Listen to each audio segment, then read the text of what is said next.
Hello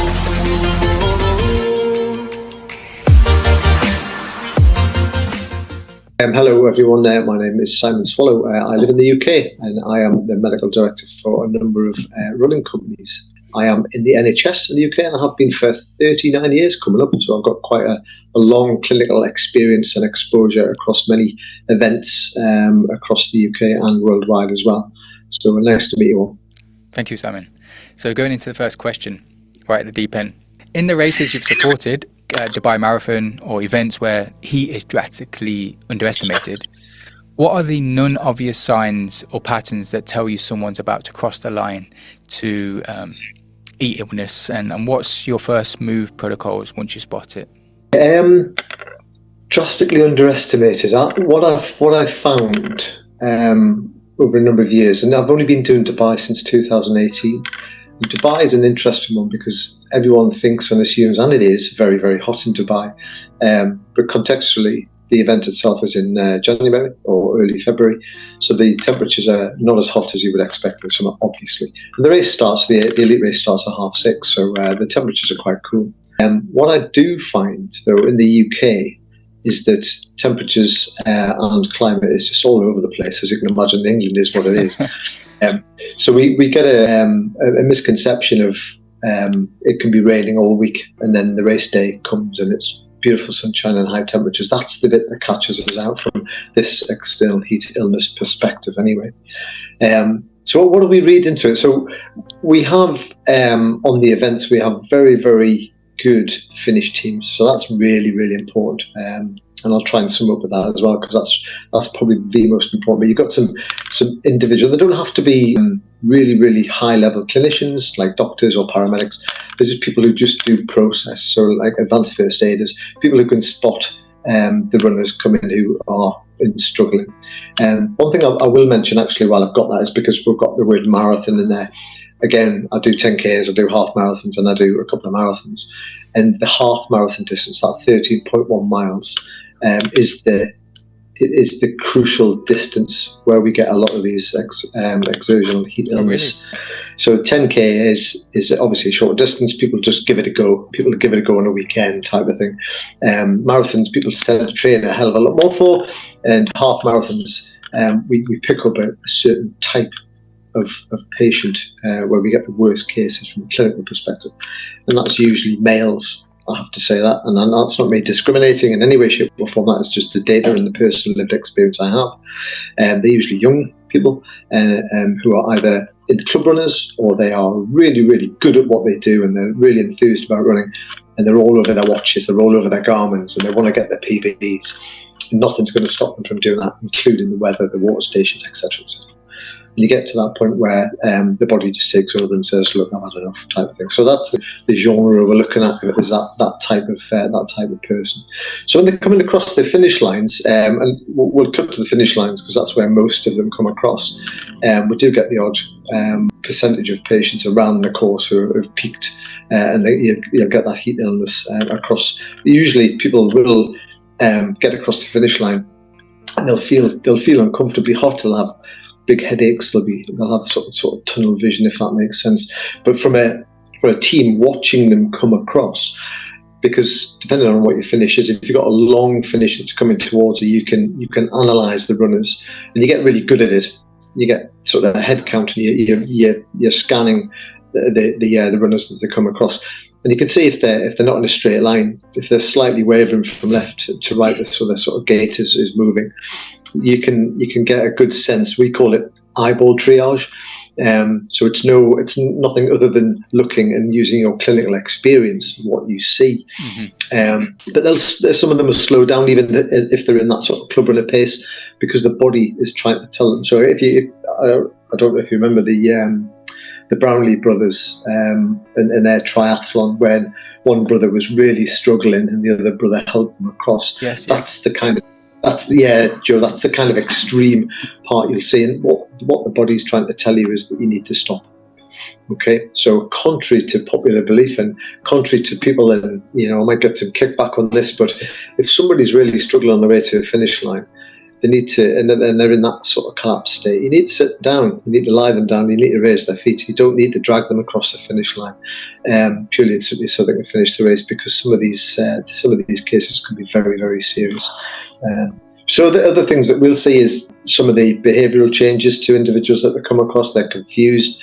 They make some irrational decisions and some body movements.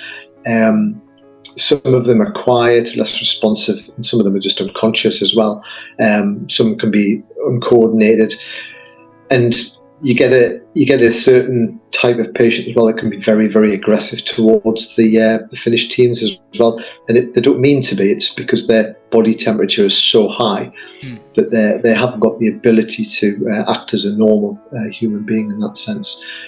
And sometimes as well, you can see that if there's an absence of sweating, if they've got dry skin, it means that they've got no fluid left to sweat out. Basically, when you talk about it, it's quite obvious in that sense. But and again, that sort of dizziness, nausea, headache type of thing. If you can speak to them, and on a clinical note, they'll have a raised pulse and they'll have raised breathing output as well.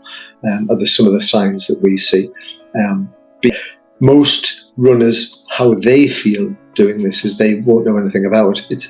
To this day, it mystifies me how somebody can run 30.1 or 26.2 miles, actually get across the finish line and not even know that they've done that, because they can't remember once we've had them through our medical tent. So that's kind of the feel that we get from a medical team. Interesting. Two things. The non-obvious, I wouldn't have. I probably would have thought of the UK, and as you quite rightly mentioned, it perhaps been a week where it's full of rain, and then typical Brits, a bit of sun comes out, tops off, you name it, and you wouldn't think nothing of it otherwise. So yes, but then also I would imagine that when somebody sees a finish line, their heart rate is naturally going to go up. They're going to overexert or attempt to overexert themselves because they're getting excited as well, right? So you've got a combination of a few things going on here. And it's funny, as time goes on, and I have my own theories. I do have academia, but I'm not an academic, if that makes sense. And I have my own theories and experience. So you're right, and it's a good point that you make. If you can see the finish line, what you naturally do is you naturally speed up. And we see this a lot on the 10Ks actually. People see the finish lines if they've got a good view of the finish line, and we get a lot of people who are vomiting purely and simply because the last 50, 60, 70 metres they've just gone flat out, and their bodies just revolt to that and end up vomiting everywhere. Some of the runs in the UK that I've done, we don't do the specific one anymore, but it was the finish area was on a really high incline, and it was round the corner, so when you were going up the incline you couldn't see the finish line gantry itself and all the pomp and pageant. And that particular race that we had in the middle of the UK was the lowest casualty rate of all the races that we had. So you're absolutely right. One of the other ones that we do was on a really slow gradient, and you can see the finish line from about 200 metres out. We got a lot of casualties on that one, so it's a good point that you raised, because that is a key factor as well. Okay, thank you. Moving on, your experience with ice bath deployment or cold water immersion or any type of temperature regulation in hotter climate, or even as you mentioned the UK, it doesn't have to be a hot climate country. What are the most misunderstood aspects of cold water immersion in your setting, and how would you design an ideal mobile scalable setup if you had the opportunity to do so? What is the current setup? Maybe you can share. Yeah, so there's a number of I wouldn't say products out there at the minute. There's a number of ways of thinking that's out there at the moment, and I guess the misconception of cold water immersion or cooling or ice water cooling, whatever you wish to call it, is that it's been around for a number of years. I do a lot of work with World Athletics, and they are absolutely great. I've just come back from a level 2 medical directors course in Rome, which is really interesting, from people all over the world coming, all the medical directors from across the world. So a number of years back, most really sort of prestigious runs be using paddling pools.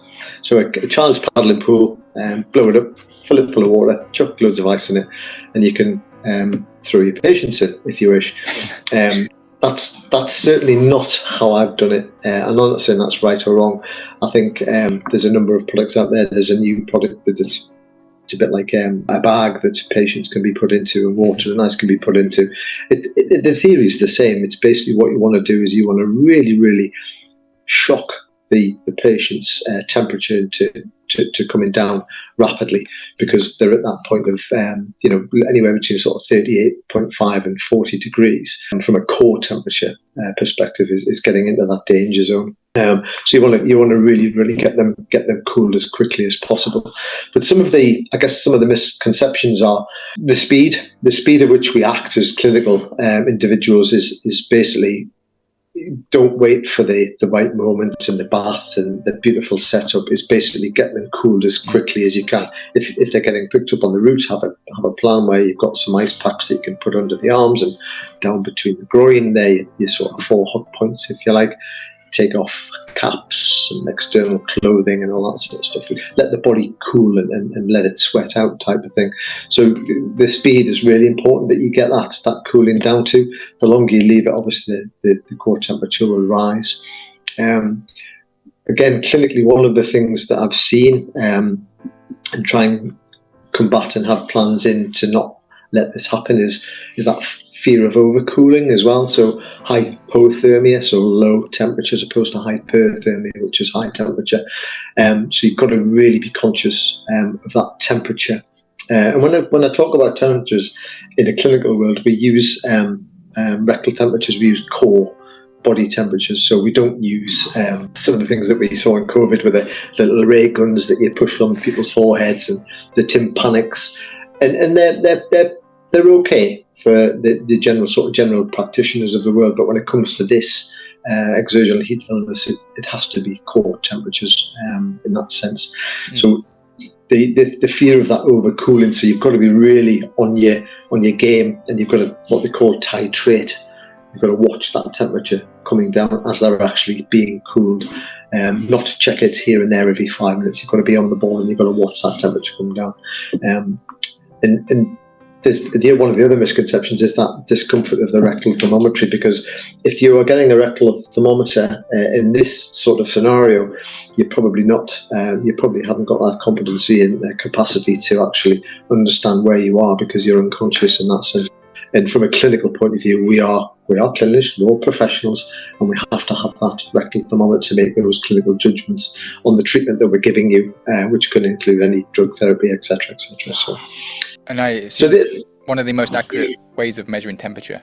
It's the preferred clinical way of measuring somebody's core temperature is rectal thermometry. Some of the other things I've come across over the last 3 to 4 months as well is the different cooling mediums. So we've used things like sponges and cold water for years, and we've used surface area cooling with blankets and ice water and stuff. But nothing comes close to that actual submersion of a body in ice cold or a temperature controlled water environment. So that, I just need to make that clear. That is something that's been promoted by World Athletics. A lot of the bigger marathons around the world use those. They're called heat decks. So they call them heat decks, but they're just like obviously various paddle pools or baths that they use to cool people. And one of the other things I came across in some of the research that I was reading was the inadequate water circulation as well. So once they're in that position, is actually not just leaving them stagnant in that water, is actually circulating the water around as well, which I thought was quite interesting. And I guess adding to the overall clinical and medical plan and element to the whole event that you're in as well is making sure that you have decent transport. So if you do need to take somebody to the hospital, it's there. You've got qualified individuals that take those patients. But one thing that we have to be careful of as well is taking patients to hospital before they're being cooled. So a lot of what we do is setting up a decent finish line medical facility, having the right people, the right clinicians, the right cooling procedures. So even if you get patients from across the coast, you'll bring them into that location. A lot of the hospitals across the events I do, and not all of them, but some of them, don't have the ability to cool patients in their emergency departments, or that if they do, it takes time, so they're not prepared for it. Whereas if we get a patient in hours, it's off, it's in the bath, and it's done within minutes. So there's no delay, which is one of the what's the first one I said on the. Because there's a whole lot more planning to this than one would expect, as you briefly mentioned in person. You're planning the nearest hospital, the nearest accessible. How quickly and how accessible is it, etc. Not only just having opportunity to cool patients down on the finish line, etc. Because not all of the patients, I'd hate to put a percentage on it, but a lot of the patients that we cool, that we actually keep and make sure that they get well, and we discharge them on site. There are patients that will not get not better in that sense, but their temperature is still not controlled. So we have to take them in the hospital. But the hospitals and our interaction, because we're kind of specialists in that running field, we connect with them weeks and months before the event. So we share plans, we tell them what we do, and we tell them what clinical care we've got on site. And if they do get patients, what to expect they'll be in. One of the key aspects of that is whoever's the clinical lead on the emergency department hospital floor has the ability to talk to the clinical lead in my finish line medical facility. So they have that clinician to clinician call about that particular patient, which is absolutely gold dust. Nice, thank you, very insightful. Looking at the pre-race prep now, what environmental or athletic specific data points do you believe are most overlooked but highly predictive of heat-related complications? Can you walk us through a moment when this kind of intel shifted your approach during a race week? Was there examples? I'm sure you got tons of experience of, was there a period in time that really exacerbated the idea of having to have medical team on site, especially for heat illness? I think there's a number of data points that and the thing is, you'll never get a perfect race where you don't get any patients. You'll always get casualties. There's always a percentage of casualties.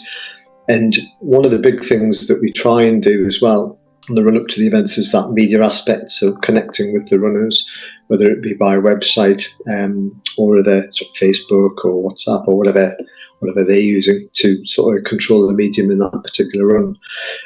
But some of the things that we try and impress on the runners is it's their responsibility and it's their accountability of how they make themselves ready for that particular event. So we still get them to this day, and you can have a mild sort of gastrointestinal illness that you've had for a week or so, and that can knock you. That'll see you in my medical facility. Yes. People think, oh, I'm okay. I've paid the money.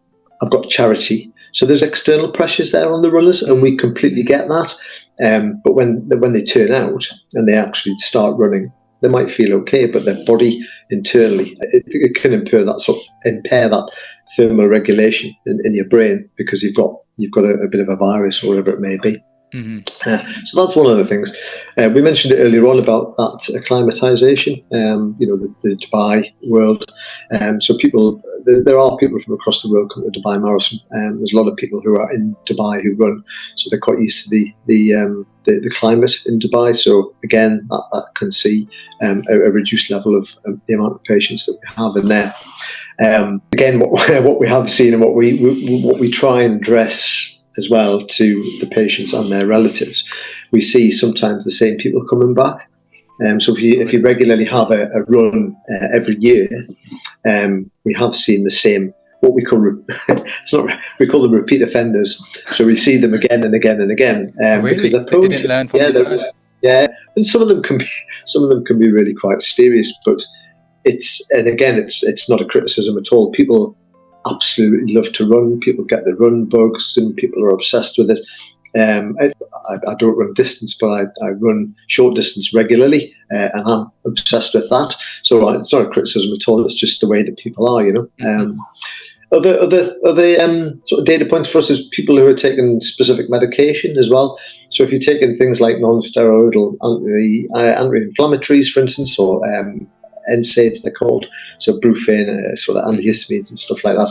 You need to be cautious on that because that can affect you in the running world as well. And sometimes people don't disclose that. We'll get them we get them on our stretchers at the medical facility, and they don't tell us, or they haven't written it. They haven't written it on the back of their bib, for instance. And this is actually a good shout out. Anyone who's participating in any running event at all, make sure that you fill in your emergency contact details on the website. Even if it's not voluntary, push it forward and give it. But also make sure you fill out the running bib reverse with the name and the contact. I forgot about that. You're right. Yeah, it's a huge thing for us. It's a huge thing for us, and most people, they generally don't think they're going to end up with us, but some do. So please make sure that that's filled out as well. Also, some people end up with other people's bibs. No, and that's it's a good shout. We had one of those recently as well, so you're not wrong. And another couple of factors is people who are not sleeping well, so sleep deprivation could be a factor, and also if you're overhydrating, which is it's not as common as it was. But, hypernutremia is one of the biggest things for us, is that over drinking. People think they need to take on board more than they need. So it's drink when you're thirsty, pretty much is the rule of thumb. Okay, so you alluded to it, Alex. It's not just, this is for all people. So you're talking of the absolute beginners, that's perhaps their first 10K, first half marathon, first marathon. And then you've also got those that have done it quite regular. But for those that are listening that perhaps are participating for the first time and they perhaps wouldn't even consider such things, do you have any advice, tips for them over the ones that you've just shared right now around ensuring that the emergency details are on the bib, anything that they would help them going into the race day? I think just be sensible, and I think I've mentioned some of them, but they've got those external influences. So if you are running for a charity, there's that big pressure on you. But if you're not feeling well at all, or even a week ago you were in bed, or you've had COVID, for instance, so I know COVID things have moved on, but it's still a thing. So if you are feeling under the weather, just reconsider. Or if you are running and you need to get through that line to get the charity, then just enjoy the day. Don't go hell for leather and don't go for a PB. If the weather turns, if you've got like I said earlier on, if you've got a full week of rain and then it's going to be really hot, just get round. Don't necessarily go for your PB every time.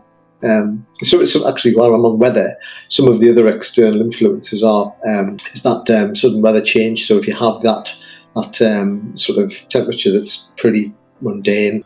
Actually, it's quite sunny here where I am at the moment, but it's usually raining. But then if it turns to that really sunny day, well, then just, as I say, take your time.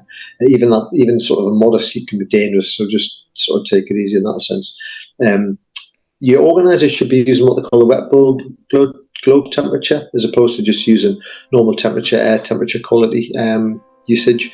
So the wet bulb stuff accounts for that humidity and sort of solar load and wind and stuff like that. But other factors that can affect that as well is if you are in a built-up area. So I guess any major cities, or London, Boston, New York, all that sort of stuff.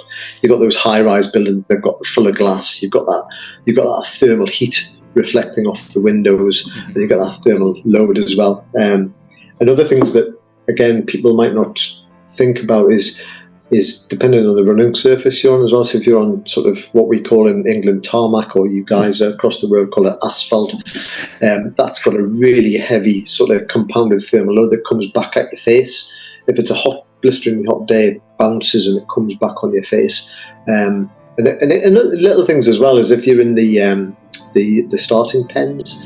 So people gravitate to the starting pens because that's what people are told to do. Actually, some people can be in those and you've got the body temperature of everyone else. So just try and distance yourself and try and give yourself a little bit of space in that sense. And make sure you have water in those pens as well. And just sip water as you're waiting laboriously for the race to start. So another is there as well. So I did a 21K in Singapore, and they started the race on the Formula One track, and you can imagine it was very narrow, very tight, and actually just brought back a memory of how hot I was then, even prior to the race starting. Exactly, yeah. So another question, and I'm hoping this brings out, because I would imagine that there's more serious cases of illness than what's publicized for various reasons. So if there is examples or races in particular that really stood out to you, please share. And the question that I have is, you've been in the trenches from what you've shared so far already. When everything goes sideways, logistics, temperatures, I don't know, even medical support, what is there a story that sticks out to you, and what did you learn from that, and what could others adopt from your lessons that you learned? I think anyone listening to this, adopting to the lessons of my experiences, just kind of re-listen to the podcast of what we said already, and just to try and sort of soak in and take all of the things on board. But as I said before, I completely appreciate the people that are out there to get their personal bests and run for charity and stuff. I'm just trying to give a different view to the running fraternity, the running events, the environment that we as medical and clinical guys have to sort of look into. I mean, there's been so many. I've done this for nearly 20 years on top of my sort of day jobs. And there's been some highs and there's been some lows. We have so many critical casualties on every single race that we deal with. Unfortunately, we have deaths as well, which is particularly emotive for the medical teams, as well as obviously the poor families that have to go through that. I mentioned that just in passing because, you know, we don't want to put anyone off running because it's such a great sport, and these are very, very small minority cases.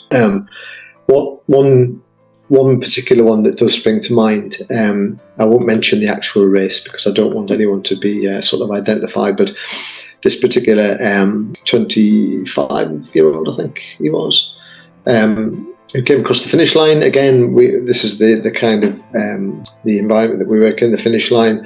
Again, I had a good couple of guys who work for me, and then the medical teams next to them supporting all of the people coming through the finish line.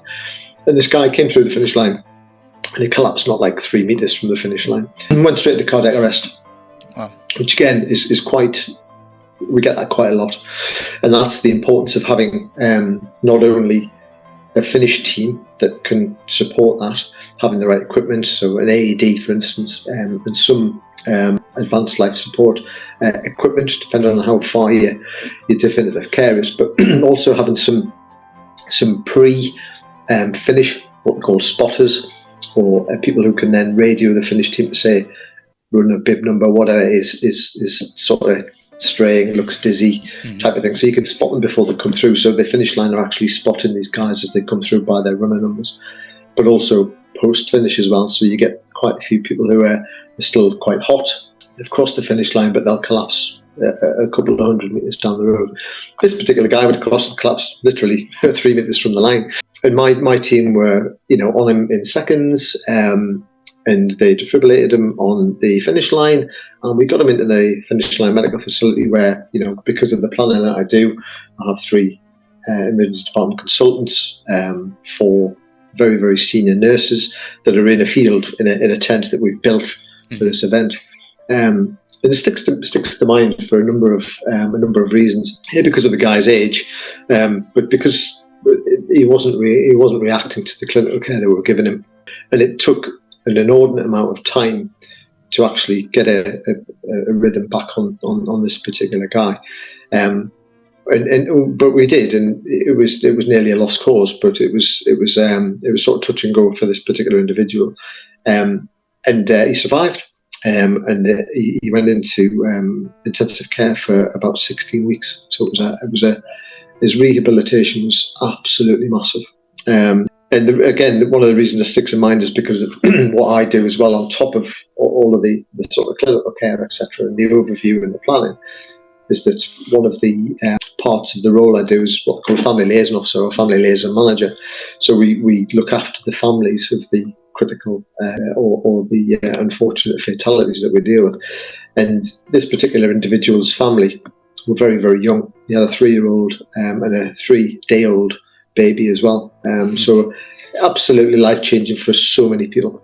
And there was events that took place afterwards, and months and years afterwards, and we still keep in touch to this day as well. And that was 7 years ago.